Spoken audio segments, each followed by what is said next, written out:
What the research tells us is that if you're holding a warm liquid, you will think of me as a warmer person.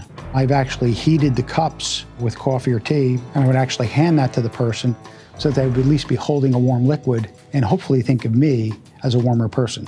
My name is Mark Fallon. I'm a former NCIS special agent. After the attacks of September 11th, I was the chief investigator for the Al-Qaeda terrorist network for trials before military commission, and I have overseen thousands of interrogations.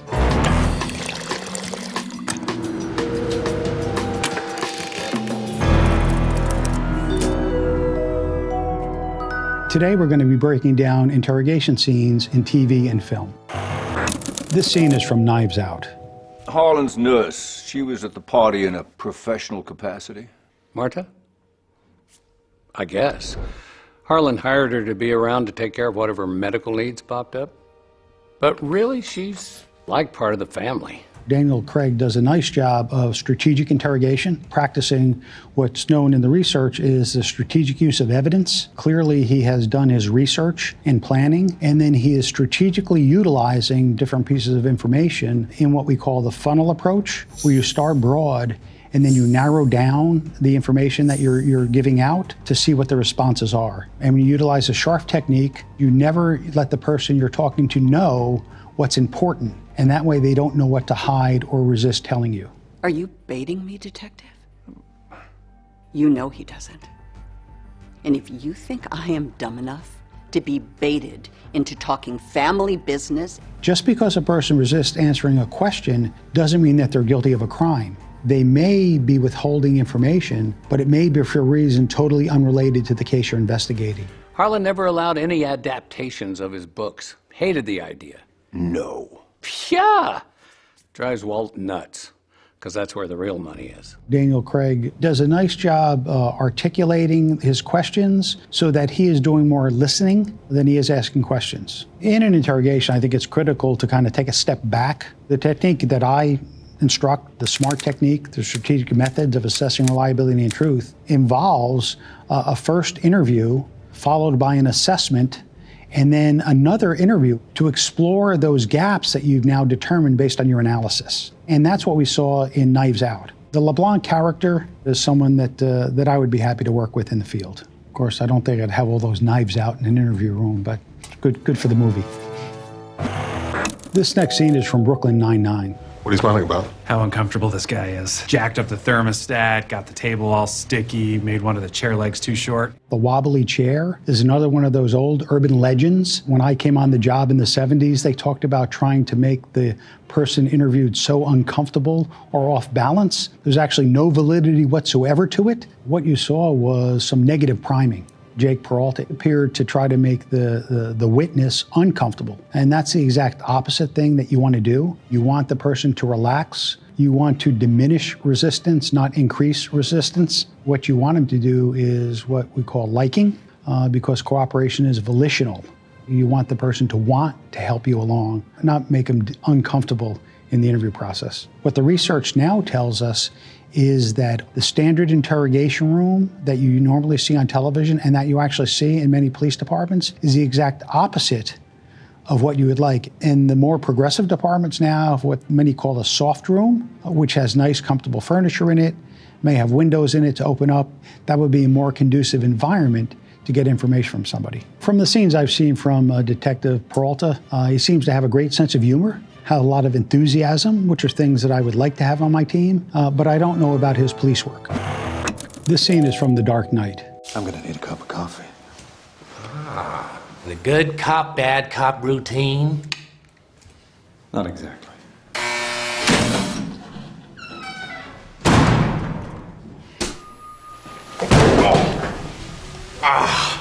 Slamming someone's head into a table is the work of scriptwriters. In the real world, you would be prosecuted for that type of behavior. See, I'm not a monster. I'm just ahead of the curve.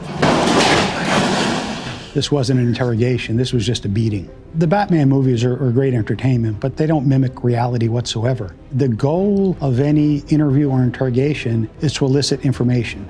In the beginning of this scene, Commissioner Gordon actually had the suspect talking. And that's what yields the best evidence and the best intelligence. You have 2 ears and 1 mouth. You should be listening at least twice as much as you're talking. Where is he? What's the time? What difference does that make? Well, depending on the time, he may be in one spot or several. Clearly, this was a psychotic episode going on, but you could still elicit information from even a suspect like that. You have some challenges in there because any information you get would likely be deemed unreliable. However, it is still information.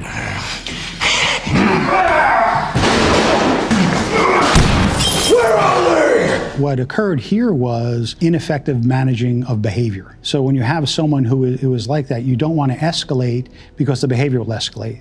The key is to de-escalate so that you get information out of the person. Commissioner Gordon would not be in police work today. Having someone come in like Batman, you will not get cooperation from that. You may get compliance, but cooperation is volitional, and there's just no way that you're going to get that when you're abusing somebody. This next scene is from The Wire. So I can feel my heartbeat? Pulse, yeah. We'll start with an easy one. Is your name, in fact, Deshaun Fredericks? Yeah.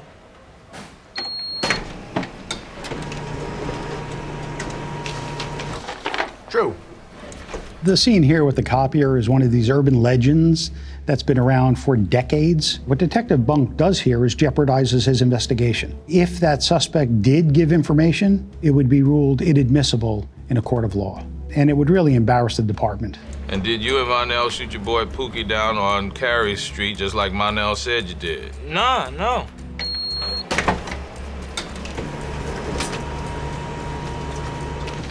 Bye. Currently, most if not all states allow law enforcement officers to lie in interrogations. There has been a push recently to make that illegal. Some states have made it illegal for juveniles because it has resulted in false confessions and erroneous convictions.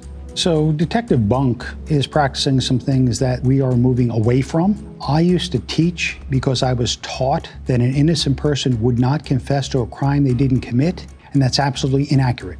1/4 to 1/3 of the people who've been exonerated by the physical sciences have falsely confessed to crimes they did not commit. And so that's why we need to move away from those approaches that you saw with Detective Bunk. This scene is from The Good Shepherd.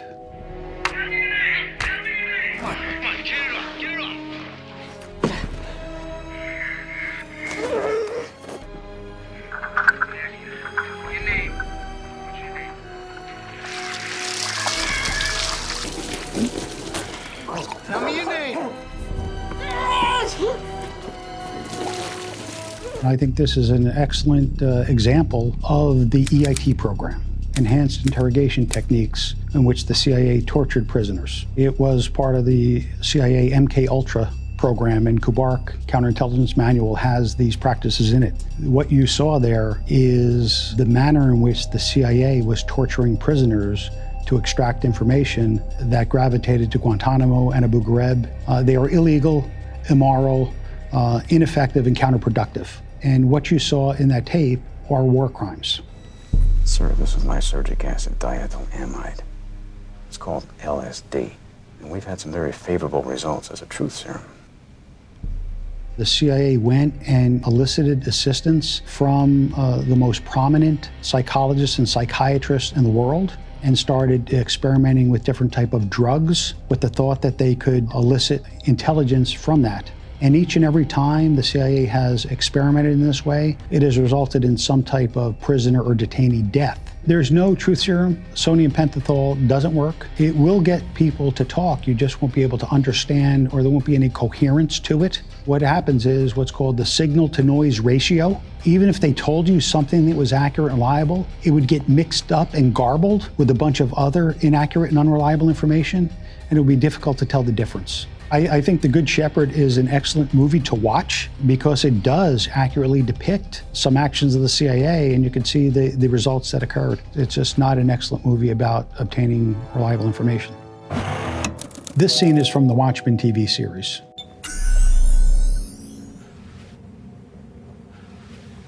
How long have you lived in Tulsa? Oh, 5 years. 6, almost 6.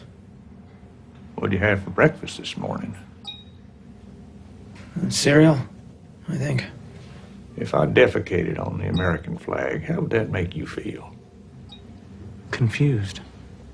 Nothing in that replicates anything close to reality, not just fiction. It was science fiction. First of all, it wasn't an interrogation. It was a barrage of information. It was bombarding with some sounds and some different lights. Actually not uncommon in some of the EIT program, where they actually played music, loud music, and had people in periods of darkness or light. The problem is none of that elicits accurate, reliable information. It just meant to subject the person to some type of duress. Nothing in that scene would be conducive to an interview. It's an abomination as far as an interrogation professional goes. Are you a member of, or do you associate with members of the white supremacist organization known as the 7th Cavalry? No. He knows. You sure? Eyes dilated on all the Rorschachs. Yeah, I'm sure. Generally, people think that liars might fidget more. There's no science whatsoever behind what's called micro-expressions, where people are trying to look and detect cues about deception. The best method of detecting deception is a known or checkable fact, and that's why you investigate, not just interrogate. The odds of somebody trying to detect deception based on visible cues is about a coin toss. The problem is that law enforcement officers think they're better at it than the general public. It's just slightly better than chance. This scene is from Basic Instinct. Are your attorneys going to join us? Ms. Trammell has waived her rights to an attorney. Did I miss something? I told him that you wouldn't want an attorney present. No. Why have you waived your right to an attorney, Mr. Trammell? Why did you think I wouldn't want one? I told him you wouldn't want to hide. I have nothing to hide. In the scene where Sharon Stone waives her right to an attorney is not uncommon, particularly with the higher ranks of people that I've had to interrogate, because they have a feeling of superiority. So that's what you use to your advantage. If a person has a more dominant personality, the better role is to be more submissive, because you will elicit more information, and vice versa.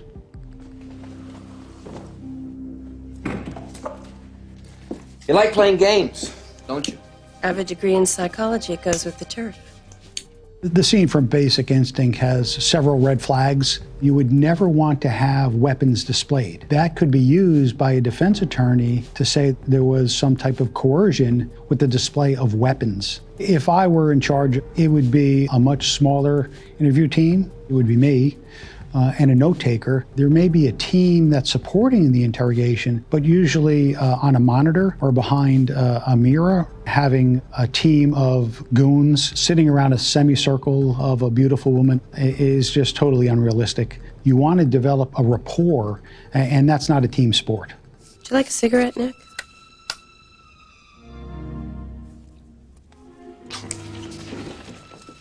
You two know each other? No.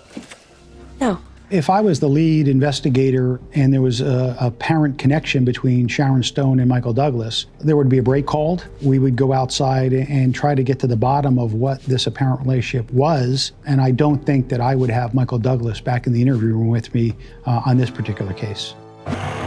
This next scene is from When They See Us. Antron McCrae and Raymond Santana said they saw you rape the lady.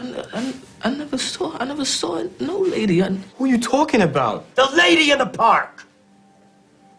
I didn't see a lady or hit anyone. Raymond saw you hit her. You saw coercion there. You saw a number of different tactics to try to just convince, in this case, juveniles that their only out is to confess. And we see the results of that today, where we're still having people who are involved in lawsuits over false confessions due to similar tactics. What you saw was incredible maximization, right? Incredible pressure. And then to relieve that pressure, they gave them a more favorable alternative to that. The person who's under that type of duress and pressure then takes that alternative as the better option. Many times they think that they'll be resolved later, but unfortunately it never works in their favor. In the clip we just saw was horrendous police work and really what the practice of policing needs to move away from. This scene is from Breaking Bad. Jesse, you're never boring. Not boring at all.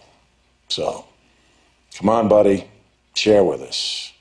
Why were you tossing millions of dollars all over Albuquerque? I promise you we can hold out just as long as you can. As long as someone is talking, I will be learning something about them or from them. What we saw the detectives do was nothing that would produce any type of sounds from their suspect there. It appeared that they tried to keep control, and it's not control that you're looking for, it's cooperation. There was no empathy. They didn't appear genuine. I think their approach was lacking in that regard. Look, I'm only asking for a couple minutes here. You said you wasn't talking. I'll tell you, that kid hates my guts, despises me, okay? Maybe I can get him cranked up enough that he starts yapping. The suggestion to amp it up in there is nothing that I would recommend. It's not uncommon to work together, share suspects, have different departments conduct interrogations of the same person. What is unusual is that you would just walk away and let it happen without even observing it.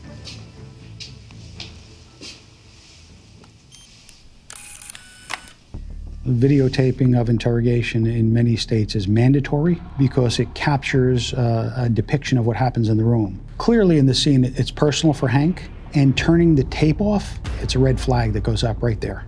Right now in the field of interrogation, there is a new wave coming, a wave of science-based methods to elicit accurate, reliable information for effective questioning and effective interviewing, so we can move to more effective interviewing strategies to regain trust in our communities and protect the public safety and our national security.